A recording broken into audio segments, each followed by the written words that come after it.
آیت نمبر 24 اعوذ باللہ من الشیطان الرجیم بسم اللہ الرحمن الرحیم ومن آیاتہ یریکم البرق خوفا وطمعا وینزل ومن آیاتہ ان یعلم البر خوفا وطمعا من السماء ماء فیحیی بہ الارض بعد موتها ان فی ذلک لآیات لقوم یعقلون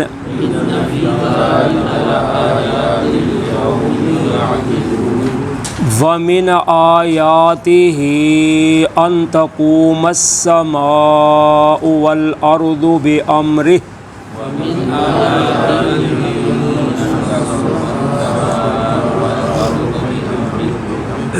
ثم اذا دعاکم دعوة من الارض اذا انتم تخرجون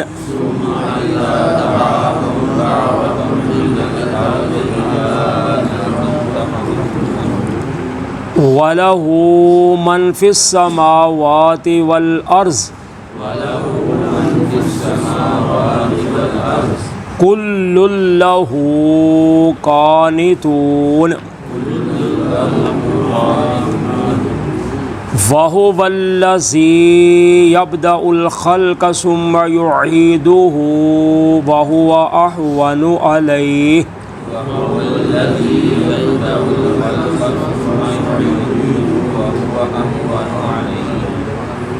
وَلَهُ الْمَثَلُ الْأَعْلَى فِي السَّمَاوَاتِ وَالْأَرْضِ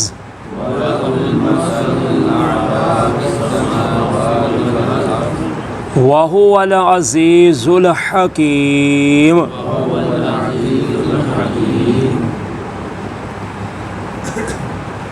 وَمِنْ آیاتہ یریکم البرق خوفا وطمعا وینزل من السماء، اور اس کی نشانیوں میں سے ہے کہ وہ اللہ تم کو دکھاتا ہے بجلی ڈرانے کے لیے اور امید دلانے کے لیے، اور اتارتا ہے آسمان سے ماء پانی فیحیی بہ الارض بعد موتها، پس وہ زندہ کرتا ہے اس پانی کے ساتھ اس کو مردہ ہونے کے بعد۔ ان فی ذلک لآیات لقوم یعقلون، بے شک اس میں البتہ نشانیاں ہیں عقل مند قوم کے لیے۔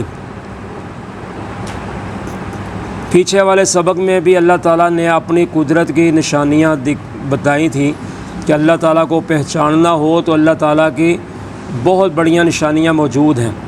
تو اب اس آیت میں بھی اور آگے بھی جو آ رہی ہیں اس میں بھی اللہ تعالیٰ فرما رہے ہیں کہ اللہ کی نشانیوں میں سے یہ بھی ہے کہ اللہ تعالیٰ تم کو بجلی دکھاتا ہے۔ تو بجلی سے مراد جو ہے وہ آسمانوں کی بجلی ہے، جب بارش آنے سے پہلے بجلی آتی ہے، چمک پیدا ہوتی ہے، تو اللہ تعالیٰ فرماتے ہیں کہ اللہ تعالیٰ تم کو دکھاتے ہیں ڈرانے کے لیے اور امید دلانے کے لیے۔ یعنی جب بجلی آتی ہے تو بعض دفعہ بندہ ڈر جاتا ہے کہ کہیں یہ گر کر کسی کے اوپر گرے گی تو وہ ختم نہ ہو جائے، جلا نہ دے، کسی کو مار نہ دے، اور امید دلانے کے لیے۔ تو جب بجلی آتی ہے تو اس کے بعد پھر بارش کی امید ہو جاتی ہے۔ تو فرمایا اللہ تعالیٰ اتارتا ہے آسمان سے پانی، اور پھر اس کے ساتھ اللہ تعالیٰ زمین کو زندہ کرتے ہیں اس کے مردہ ہونے کے بعد۔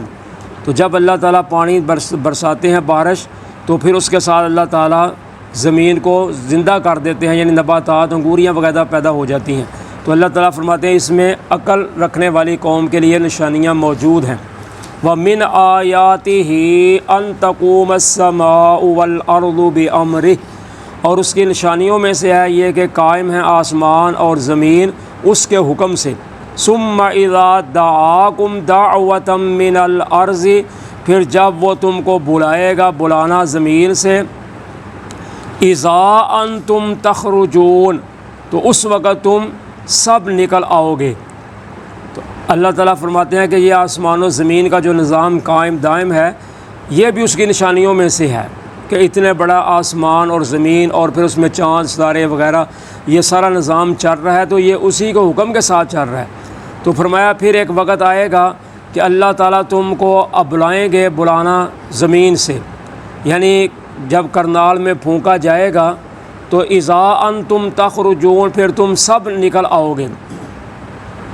تو اصل میں اللہ تعالیٰ نے نہیں پکارنا یا بلانا، اصل میں یہ فرشتہ ہوگا جس کا نام ہے اسرافیل، تو اس کو اللہ تعالیٰ نے کرنال دیا ہوا ہے، اس نے اپنے منہ کے ساتھ لگایا ہوا ہے، حدیث پاک میں آتا ہے، تو اس نے اپنا کان جو ہے وہ اللہ کی طرف جھکایا ہوا ہے کہ جب بھی اللہ تعالیٰ کی طرف سے حکم ہوگا اسی وقت وہ اسرافیل اس میں پھونک دے گا، تو پھونکے گا تو اسی وقت لوگ سب بے ہوش ہو جائیں گے، پھر وہ دوبارہ پھونکے گا تو پھر لوگ سب نکل آئیں گے قبروں سے۔ وہ آگے آئے گا سورہ زمر میں، اللہ تعالیٰ فرماتا ہے وَنُفِخَ فِي الصُّورِ فَصَعِقَ مَن فِي السَّمَاوَاتِ وَمَن فِي الْأَرْضِ إِلَّا مَن شَاءَ اللَّهُ، جب کرنال میں پھونکا جائے گا تو سب بے ہوش ہو جائیں گے، آسمان و زمین والے، سوائے اللہ جس کے چاہے گا۔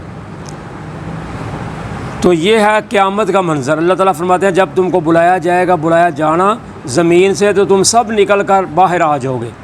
وَلَهُ مَن فِي السَّمَاوَاتِ وَالْأَرْضِ، اور اسی کے لیے ہے جو کچھ آسمانوں اور زمین میں ہے، كُلٌّ لَّهُ قَانِتُونَ، سب اسی کے فرما بردار ہیں۔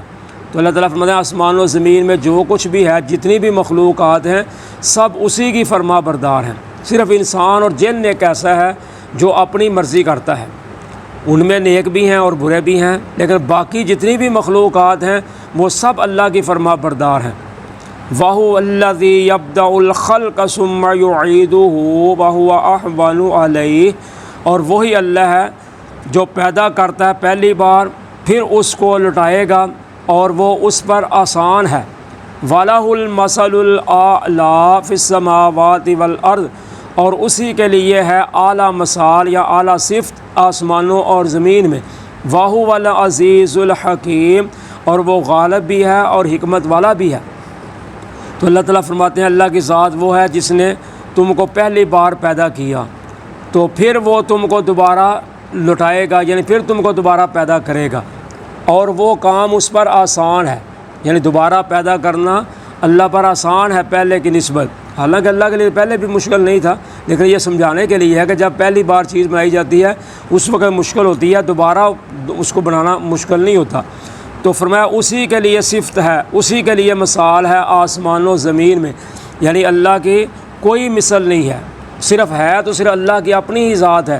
جیسے قرآن پاک میں اللہ تعالیٰ نے 25ویں پارے سورہ شورا میں فرمایا لیس کمثلہ شیء، اللہ کی مثل کوئی بھی نہیں ہے۔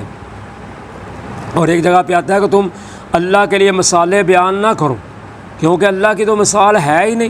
جیسے لوگ کہتے ہیں جی آج کسی افسر کو ملنا ہو تو پہلے سپاہی کو ملنا پڑتا ہے، پہلے جو آگے گارڈ کھڑا ہوتا ہے اس کو ملنا پڑتا ہے، گیٹ کے آگے جو ہوتا ہے اس کو ملنا پڑتا ہے، پھر آگے جا کے ملنا پڑتا ہے۔ تو اسی طرح چھت پہ چڑھنا ہو تو سیڑھی لگانی پڑتی ہے۔ یہ دنیاوی مثالیں ہیں۔